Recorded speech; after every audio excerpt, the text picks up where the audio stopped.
many of you know us, first of all? Okay, so the rest of you don't know us. So we're going to do a very whistle-stop tour about who we are. I grew up, probably you can gather by the accent, in the Highlands of Scotland. I grew up being trained by Swain MacDonald, the Highland seer. We didn't call it witchcraft, we called it the craft of the wise. And it's something that's been going on for centuries. I then travelled all over the world because being a lovely thing called dyslexic and left-handed, I couldn't read. So the only way I could learn was by travelling, meeting with all the indigenous cultures from the Native American to South American. I travelled all around to learn that wisdom and knowledge. And what had happened, I'd learnt the craft of the wise. I was looking for something. I was searching like a lot of us do. And I came back to my homelands, having done shamanic work for over 30 years. We looked at it, Flavia and I, and went, this is shamanic witchcraft. Now, many people have used this term, but what it means is to go to the roots of things. Everything you do today is involved with shamanism, which is a Tungus word, Siberian word, but witchcraft, which is ancient and old. So combining the two together, it means that you forge your own path and you work with the elements, you work with each other, you work with yourself. And it's an incredible path. And once you start on that, there's no stopping you. But once you put your foot on that path of the shamanic path or the witchcraft, it's all the doors open, and the dark nights and the many other journeys, but what it does give you is riches beyond belief. Absolutely. Mine's a slightly different story, and I was brought up on the edge of woodlands, and so the very first time I saw a fairy at 3 years old, and I was peering up one of those, huge old oak trees that was quite hollowed out. And as I looked up, I saw tiny little sparks of light. I instantly knew they were fairies. So I spent the rest of my childhood in the woods trying to find fairies, always leaving them offerings. Usually it was mud and gravel. I thought they'd like that. And my father had taught me to meditate at a really early age, so I was always out in the woods connecting with the trees, connecting with nature. And so my journey became very, very shamanic, but working with fairies. And what I actually ended up doing was working with fairies in a very witchcraft way, whilst working with shamanism. So working with the fairies, calling upon them, working in spells, but in a shamanic way, facing directions, working with the seasons, working with the wheel of the year as well. So we do that in witchcraft, but also in fairy craft as well. So it's really, really connected. And one thing that we found, and I think a lot of us fall into, and I remember, and I know Flavia is the same, that a lot of us tend to try and pigeonhole ourselves. Oh, what am I? Am I a medium, or am I a healer, or am I a witch, or what am I? But you are far greater than that, because, we're surrounded by books, but the greatest book of all lives within you. And the beautiful thing about the shamanic path, the witchcraft path, is that you do it your way. And I remember for years I got very confused because I'd stand in a direction with one country and it'd be different animals and different crystals. And I got so confused that at the end of the journey, when I said to Spirit, well, which direction do I stand in? What do I do? And they said, do it your way. And that's what is beautiful about this path. Whatever you choose to make it is you do it your way. And the important thing is to do that. And sometimes books are fantastic and they guide you. But at the end of the day, if somebody's saying do it this way, you might stand in another direction and go, no, that doesn't feel right to me. So you have to trust your intuition, trust your inner knowing, and trust that wisdom that resides within. But when we work with shamanism and witchcraft, how many here actually work in a shamanic way? Sort of try to. How many of you work in a witchy way? Yeah. Okay. How many of you just interested in either? The title just drew you. So you're probably like me. When I was a youngster, same as Barbara, there's always this mysticism within me. And say if I went past standing stones or maybe a mound on a hill with trees, I always just had this amazing feeling within me. And I'm of the age when, does anyone remember Robin of Sherwood? It was on in the 80s. Oh, did that really draw you to paganism? When you see the stag with his antlers, and it was just, it just made your heart just absolutely sing. And I think that's drawn a lot of people to work with nature, but also to understand the magic of nature. There's so much magic. And when we work with witchcraft, when we work with shamanism, we're working with the 4 basic elements of earth, air, fire, and water. And they are all, when we work with magic, yeah, there are rules, like Barbara was saying, but sometimes we don't want to get hat up on that. However, when we know, for instance, if you want to work with the element of earth that brings you protection, that brings you stability, it brings you grounding, we know that actually earth is related to the direction of north. We light a black or a brown candle to do our magic. So you might have an altar that's set in the north, you might have some earth on it, and anything related to the element of earth, so like rocks or a stone, or maybe crystals, maybe a plant pot, all ready so that you're acknowledging earth to do your magic relating to what earth represents, so that's stability, etc., to do spells in that actual way. And the same goes for the other 3 basic elements as well. As air, you face the east and you light a yellow candle. That's all about new beginnings, fertility. You would face the south and light a red candle, and that's representing the element of fire. And fire brings about passion. It ignites you so that you can step fully into your life purpose. And you can work with romance and love spells, that type of thing. I'm just giving you a really quick, around the elements and the directions. And so the west is related to the element of water. And when we connect to the element of water, that's about recognizing and working with our emotions, enabling us to go with the flow instead of being really static, and working to develop your psychic enhancements, to bring about prophetic dreams. And so we would face the west, we'd light a blue candle, and on that altar you'd be working with like seashells and anything to do with water. Oh, I forgot to say, with fire, you just need a candle and just to light it. What I love about fire is the fact that out of all the elements to work with, fire is the one that most magical practitioners work with, because we're always like lighting candles, yeah? And what I love about it is the fact that it doesn't even exist on this plane. Fire doesn't even exist on this plane until we strike a match, or flick a lighter, or rub 2 sticks together. And suddenly this whole energy just comes into this world, but really it's in the other world. It has like elemental beings within it. The salamanders are actually alive, and they bring it alive in this dimension, but really it comes from another dimension. I just think fire is so amazing, isn't it? I just thought I'd just add that in because I've got a bit of passion for fire there. I actually burnt my power finger on a fire about a week ago, and first of all I was like, oh my gosh, that was terrible. Then I went, it's just ignited that element of fire into my spells, so it was quite exciting. And the one thing that Flavia and I advocate is there is no wrong or right way. I have to stipulate, for all the years that we've been doing this work, you do it your way. And the reason I say that was that back when I worked with Swain had also worked with Alistair Crowthley, because I'm from the Highlands of Scotland, there was Boleskine House. And I always remember when I was initiated into witchcraft at the age of 16, it was ritual. Now, for somebody who's dyslexic, it's very difficult to read all the time and then remember it all. And that's why this journey of merging the two together joins the left hemisphere, which is ritual, with the right hemisphere, which is ceremony. And this is so important. And nowadays, we're so educated into the left brain. We come into this world, we are all naturally right-brained, by the way. We're all in our right minds. And then we go into that schooling where it's suddenly through the corpus callosum into the left hemisphere, and it's like, ooh, logic, control. And it's only when we get to a certain point that suddenly we step back. So it's a balance. Have a balance. The left hemisphere for your work, the right hemisphere for your creativity. And the beautiful thing about shamanism, about witchcraft, is every time you step out underneath that moon, you don't have to do the same ritual, you don't have to do the same ceremony. And the most important thing, and what the ancients did of old, they didn't pick up this and go, okay, tonight I'm going to do a ceremony on the moon, it's a full moon and it's in Pisces. They stood there, they felt the magic of the moon, and then they spoke from their heart center. And that's why we're passionate about the work we do. It's to merge the two, bring the two together, as of course it was in the old days. They didn't have names for it. And so I'm going to just quickly read you.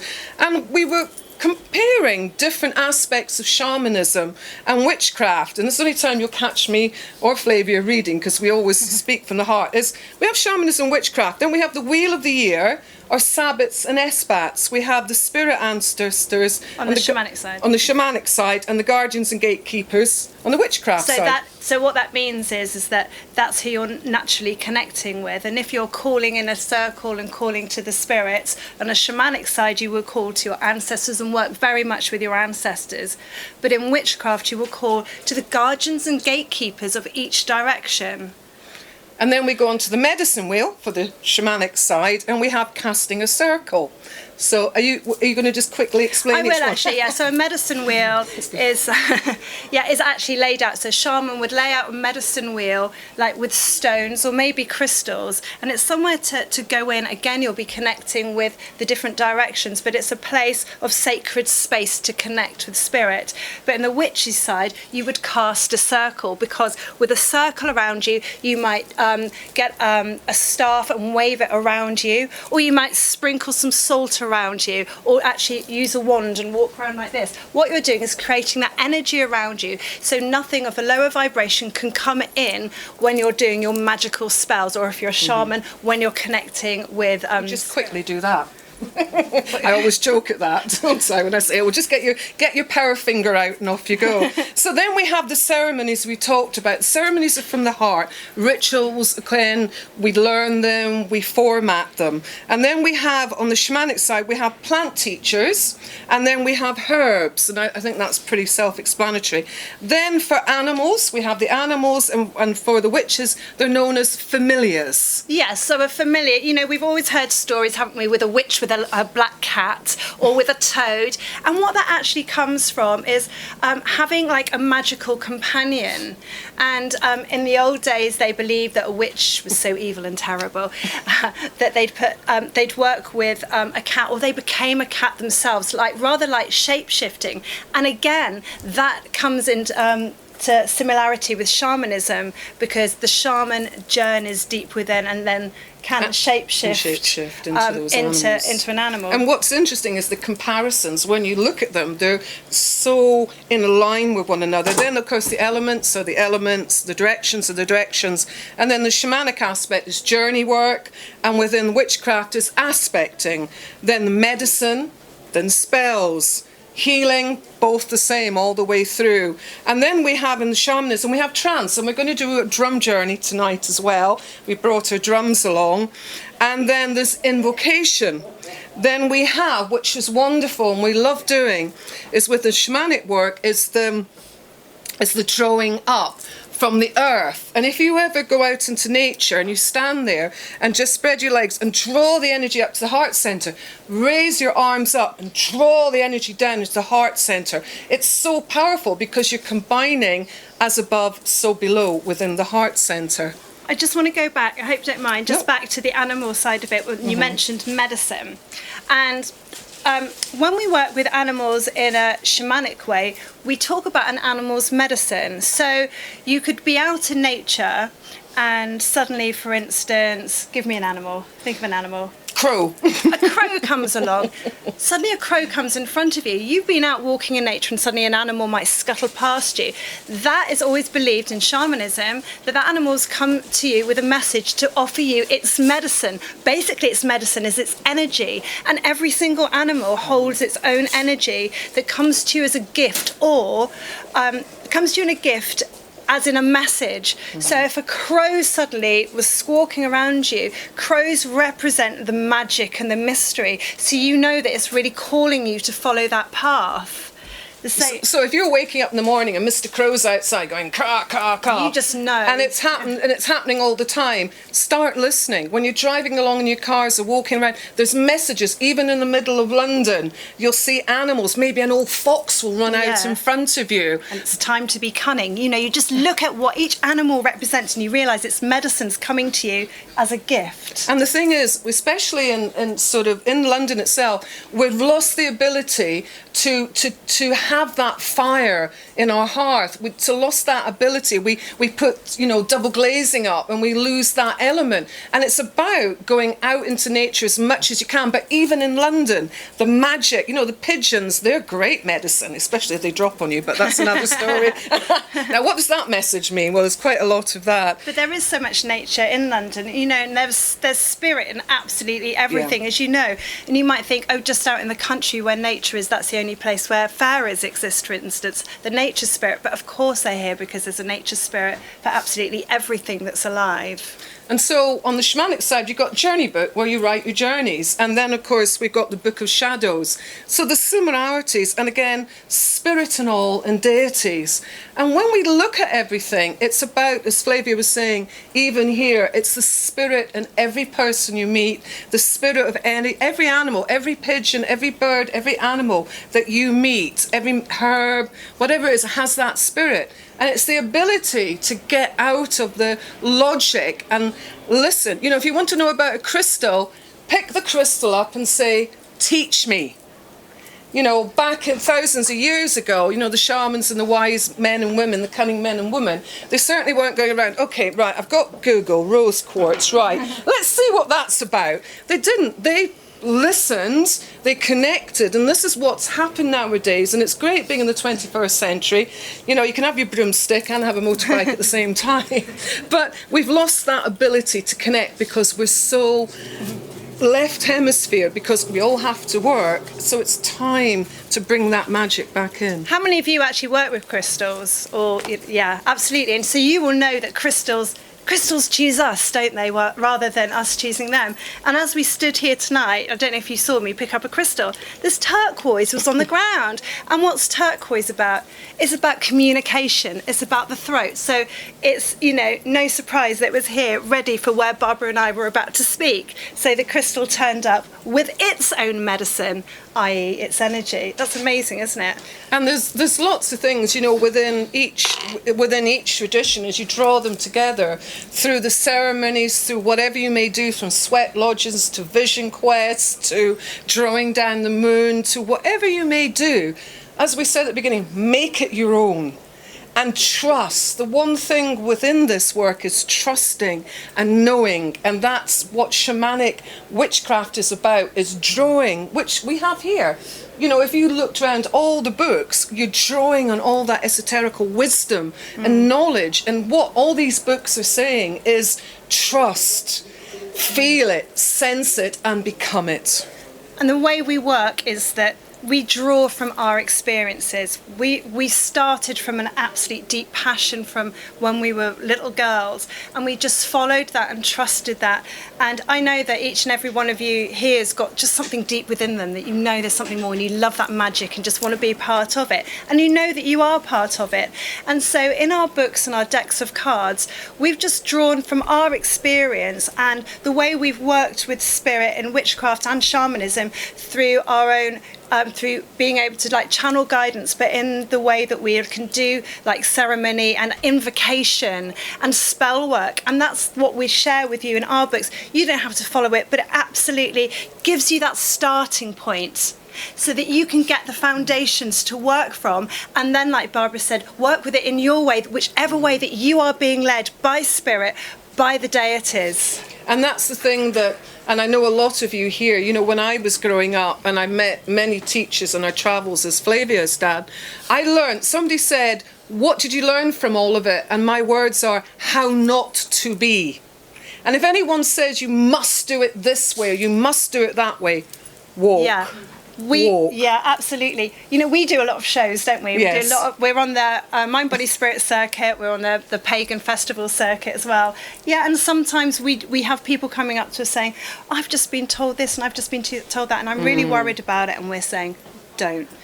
just follow your own path, because we're all here. We've all got every one of us has got our own energy, our own medicine, uniquely to be exactly who you're meant to be on this planet at this time. And it's very exciting. Will we do a journey then? Yes, it is exciting. So would you like to join us on a journey? We're going to do a journey now, just to really sort of like initiate you into shamanic witchcraft, to take you very, very deep, to really connect to the deities. Connect with the ancestors, and most of all, which is lost for so many of us, is that inner knowing, that inner wise man, wise woman, and practice the craft of the wise, your craft and your wisdom. Enabling you to walk between both worlds. So I know it's difficult because we got lights on and everything, but is there any way, because there's still people coming in, but what we'd like you to do is just close your eyes, close your mobile phones down. Oh, we're getting the lights up. Lovely. Fantastic. So when we close our eyes, that's when we're switching off our left logical brain. If you hear that kicking in, just tell it to take a hike for a while, because this is your time and this is what your soul is craving. You can't do that. So closing your eyes, what we'd like you to do is take a nice deep breath in. Just forget about London, I want you to draw on the roots of this building. I want you're surrounded by knowledge.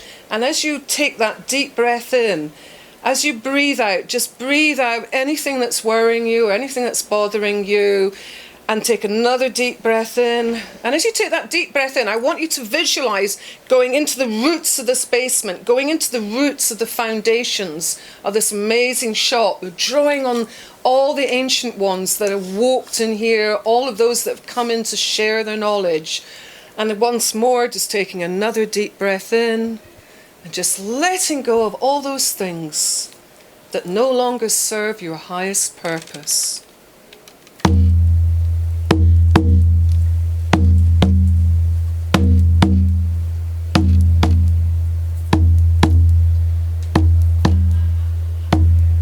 So feel your body relax further as you continue to breathe deeply, and feel yourself sink down and down into the earth. Travelling down and down, further and further through the darkness.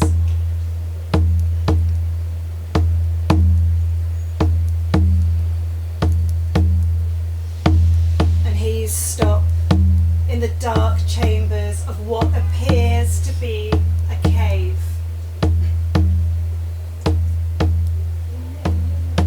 And you know there is an exit somewhere, but it does not yet reveal itself. And so just embrace yourself as you rest in this womb of black velvet, safe in the darkness of the earth's belly. Become aware of the darkness around and listen to the heartbeat of the mother, of Mother Earth, who nurtures you, tells you it's okay, that it's safe.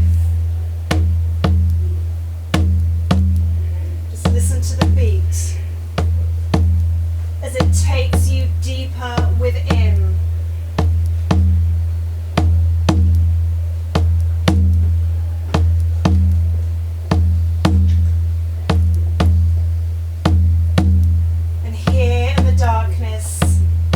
You become aware that this is where the magic begins. This is the place where you can really be you.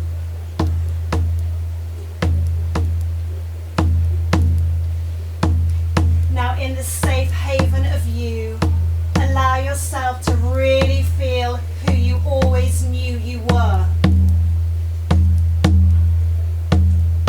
Breathe in the earth's healing energy into your heart. Just breathe it up and allow it to cleanse away any pain.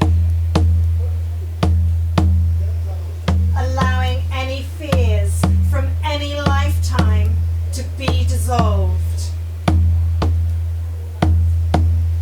And just exhale them back to the mother.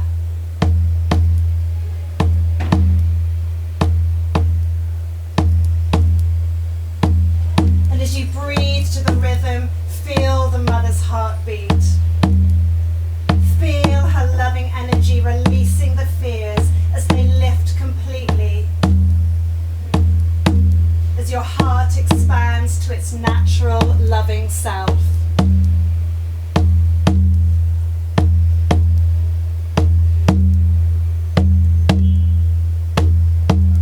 And you see a spark of light glow in the distance.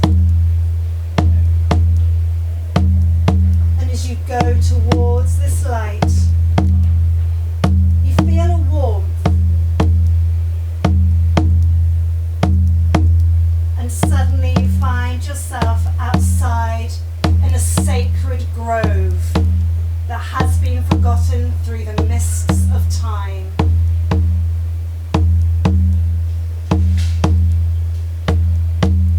In the middle of the grove, you see huge standing stones making up the walls of an ancient burial chamber with a grassy roof on top. And as you stand in this sacred site, you become aware of the energies of many ancient and once honoured deities. You know you have been here many times before, and you feel the magic coursing through this place, surrounding and protecting the grove stand huge and powerful trees of different kinds. And you feel the call from one of these keepers of wisdom. And so walk towards the tree who has chosen you. Feel its energy.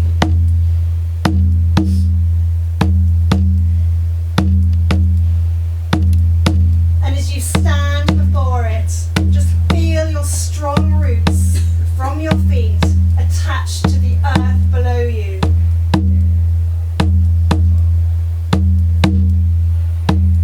Stand firmly in your power and say silently in your mind, "Inner witch, I call upon you. Awaken and assist in all that I do. I invoke your magic to connect us as one. By alluring enchantment, united, it's done." Now feel your power rising up and allow the awakening. Vital energy surges through you, and you feel every part of you come alive as each cell, each vessel, and every particle becomes alive with a healing vibration of magic. Breathe it in deeply as you become resonant with the natural gifts of your shamanic witchy self. This is a time to receive.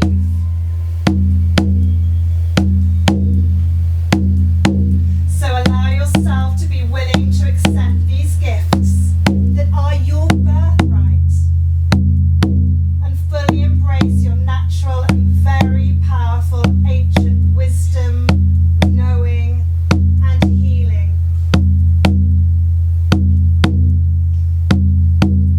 Be still as they integrate on a full cosmic level.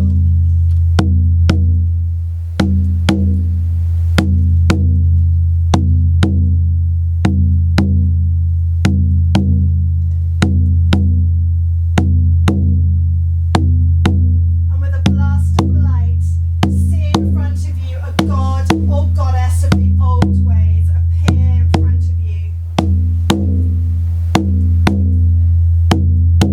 You have worked with this deity in many lifetimes and know each other on a deep soul level. Your relationship is still strong. It is only in recent incarnations that you as the self has forgotten. Time to be reminded. So just take some time to connect with a god or goddess before you, to ask questions.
around you, and your back, in the here and now. You feel your feet on the floor. You take a deep breath as you realise that you have just walked between the worlds, and this is a gift that you've now brought into your own world. For you have been initiated into shamanic witchcraft.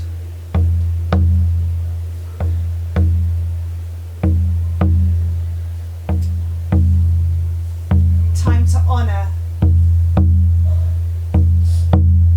Time to reclaim.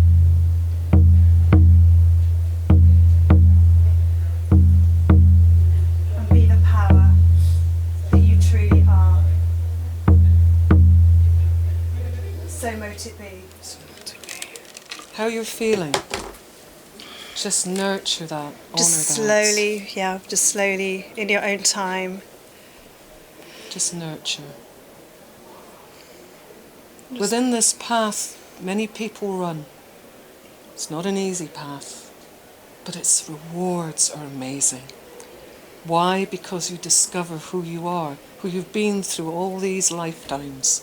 You discover that what you've done is what you have done many lifetimes before.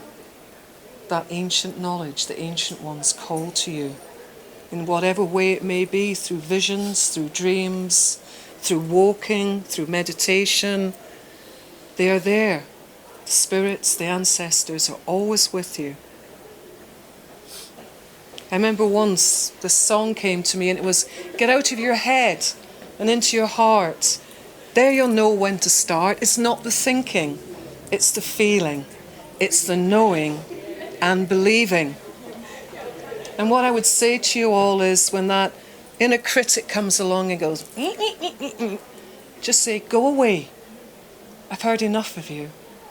I've heard all your stories. I've heard how you've confused me. I am now stepping onto my path, my way, my vision, my dreams. And that's why it's so simple. Life is made very complicated, and this path is the path of the heart, the path of initiation. And yes, it's hard, it's not easy, but the rewards are incredible. And your heart is wide open now to just receive, and you've connected with that spirit and that soul of who you really are that never ever really forgets. So you've connected with a deity that you've always known. It's only us that forgets, but in our blueprint, in that deep soul level, that relationship was always there, and that deity's never forgotten. So, yeah, well done. How are we doing on time?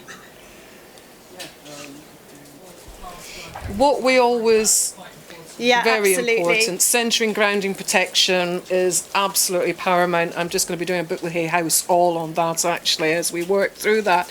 And one of the easiest techniques, and at the end of it we were just going to, before you head off out, we were just going to get you, so you preempted what we were going to do, but that's good because we just brought you back. A wonderful way of doing it is, again, the world tree, the Aximundi. Get your roots down, get into there. Everyone's got a different way. A lot of you carry crystals around with you, and it's really important, especially going out here in London with all the different energies. So what we always say to people is just visualise, and especially, you know, we've been drumming over 30 years now, and it's very much, especially after that, it's about feet on the earth, connecting roots, become the tree, and spread those roots out. And the most important thing of all, you don't go out that door until you feel absolutely right. We're here. Yeah. Ask us, come to us, and we will help you. Absolutely, but the easiest way to do it, if you know, stood up and went from here, as well as like imagining the roots in the floor, you just stamp your feet. Stamping your feet will absolutely ground you. So I'm just giving you some practical easy tips here. Stamping your feet, you can clap your hands around you, have a glass of water, have something sweet to eat. All of that will ground you, just like normal easy things really. Okay. And we've seen lots of times, we've done workshops and talks, and we see people coming out and they're all over the place and crying. And it's really, that is so important, no matter what you all do. As I was saying to the lady, there's 3 things that everyone should learn at the very beginning, whatever they're doing, is grounding, centering, and protection. Yeah. So does that help? So a lot of you have got, I'm seeing all Sacred the different symbols. So that's really good for grounding. And look at this handbag. Sorry, I didn't notice that first. Handbag there with all the sacred very, symbols. very grounding indeed. Yeah. You wanted to ask something? Personally, for us, and I know a lot of people here, because I could see their reactions when I mentioned standing stones or being out in nature, it's a calling from deep within. When I was a child, I was always pretending to be a high priestess and sacrificing children in the playground, playing witches, past life things probably.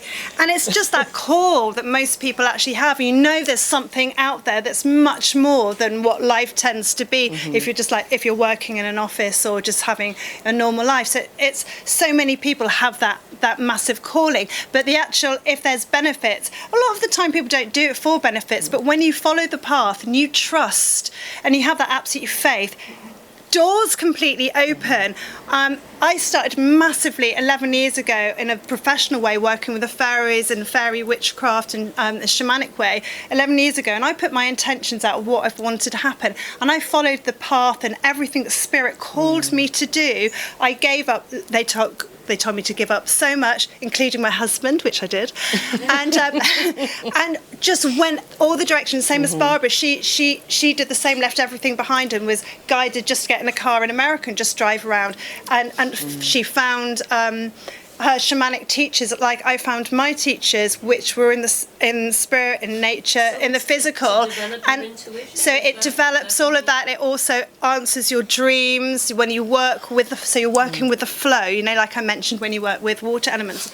So it's, instead of doing this, what it does, it allows you to have the freedom to follow your destiny, your life purpose. We all come with that, and it enables you to follow that, and suddenly you're exactly who it is that you came here to be. And I think what's important, because of our history, especially on this land and many other lands, witch, the name witch has always been a sort of, oh my goodness me, what does a witch mean? A wise, incredibly talented, creative healer. It means that we're wise men, that we're wise women, that we carry the ancient knowledge of our ancestors and forefathers and foremothers.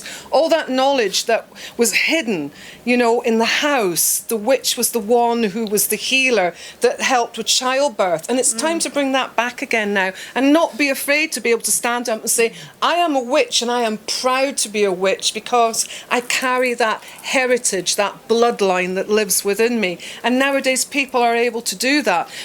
This tradition is the fastest growing tradition in the world now, and it's absolutely because everyone can do it their way. And that's the beautiful thing about it. And when you drop the connotation of witch or what it means, or witchcraft, and you go deep within and go out into nature, just as Flavia said, and the meditation, go to that tree, that Axia Mundi, sit there with your back to the tree, and all you have to do with the tree or the stream or the sun is say, show me who I am, show me my inner wisdom, show me that, as Flavia said, the inner witch. Absolutely. And through that... So it makes you happy. God, empowers you. You might go through, there might be so much that you need to get rid of as doubts and fears and worries. How many people are walking up the street and you can see their little computers, their heads just having all these worries and fears. But when you walk this path, you may find you go through the dark night of the soul, and suddenly everything's stripped away, and everything you thought was true goes away, and the people you thought were amazing are no longer your friends. However, what it does, it unearths everything to bring you that truth, and eventually you realise who you are. It brings you strength, it brings you courage, and it shows you the actual way that you were meant to go. So it's a real truth enlightener, and suddenly those fears and worries go away. And so you might have heard the term the ancients used to say, know thyself. So you become, and you know yourself, you know who you are, so you're standing in your power, so no one can ever have power over you. So life is easier? Oh gosh, you become a hollow bone. there's no thoughts. Yeah. The thoughts go because the thoughts are created from everyone else. As you grow up, your left hemisphere collates all the things, and it always remembers. Have you ever noticed? It always remembers somebody said, "Oh, you're no good," or "You're this." It always looks at the negative connotation rather than the "You're amazing," "You're incredible," Yeah. and it always sneaks back to that. And what this does, it's what is it about a witch and all the timelines of all our history? Empowerment. And we have all been disempowered through all our lifetimes, our ancestors, and it's time to empower ourselves again and to bring back, honour our ancestors, our grandmothers and grandfathers who fought for all of us through all those things that they did for us, from all the herbs that they carried forward to today. In what sense is it empowering? Do you get empowered? Personal empowerment. Because, like I said, like when you truly know yourself, because you're just following in that faith, but you're feeling everything around you. You're acknowledging the seasons. You're acknowledging the weather, and you understand that which element is bringing in whichever weather front, and you recognise it, and you just so you become part of it. And in that meditation, we talked about walking between the worlds, and so you're walking in this material world, but you're so connected with the spirit world. So you have everything in one. You become the sun, you become the wind, you become the air, you become one with everything. And then there's no separation, and that's the problem, is being the separation. And when you come with the sun and you become one with the sun, and you are the earth, the sky, the ocean, as above, so below, and you come into that heart centre, there's no more thought. So it's a more aware consciousness. Yeah, Absolutely. yes, it is. Yeah, it's an expansion. With power, with empowerment. Yeah. Hi. Can I just ask, every And- day, and can I- Hang on. like for a job or whatever? Yeah, and can I explain to you as well, the reason why we're so passionate about it is because both of us have been there and back again. We've experienced everything there is to experience. We've gone through the mill, and what we do, like Flavia does, the cards in the morning, we do the affirmations, yeah, we do the always. meditations, we're working with crystals. We're constantly, as soon as we walk out here, we're in constant dialogue with the world, with the animals. We're aware of Do the... other people see it and acknowledge and be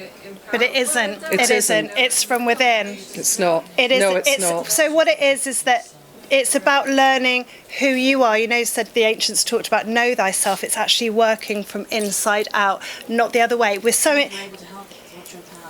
That's Absolutely, exactly. yes. So we're in a relationship with ourselves. You cannot receive love or actually truly love another until you fully receive yourself, absolutely love yourself.